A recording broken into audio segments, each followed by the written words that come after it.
معلش انا بتكلم عن النوعيه اللي هم اللي في ناس كده لازم في ناس يرد عليك كده، في ناس. وانا وبتاع. لكن في مثلا ممكن انا باخد نصايح ياما من محمد، ومحمد بياخد نصايح ياما مني، عادي ما تفرقش. في ناس برضه فيك. كتير. آه. لا بس انا شايف في رجاله كتير، حتى كان في فتره كده كان في فيديو نزل على النت. كانت بنت كده بتتكلم، يعني هو من فتره مش قريب يعني.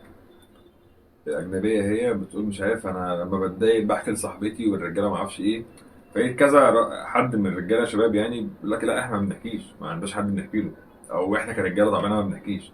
لا يا حمو بص، لا بس الاجانب في. حاجه لا لا واحنا والمصريين بالعكس، حاجه. بالعكس ده الاجانب اكتر ناس عندهم الشير وانا معاك في اي حاجه وكل حاجه. مع البنات والحريم مش عامه. عارف، لا بس انا بتكلم لا كمشاكل. لا افترض في العالم كله الحريم بتتكلم عن جدعانه مع ماشي. الحريم بس يعني. كات. لا والله. يعني انا اقول لك على حاجه، انا لسه شايف فيديو كان اول امبارح تقريبا، واحد كده بيحكي موقف طريف والله. عمل حادثه، واقف بقاله ساعه ما حدش عبره. ماشي، واحده العربيه سخنت منها، عمل كده الشباب بس. كلها واقفه بتساعدها يعني. يرجع يقول لك احنا موجودين حقنا اهو.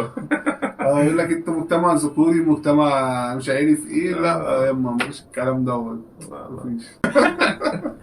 لا بالنسبه للمواقف ديت اللي بتتكلم فيها، انا برضه شفت فيديو من يومين ثلاثه. كان اللي كنت بقول لك عليه ده، اللي هو كان ايه، مش عارف هو يا اما حد مصوره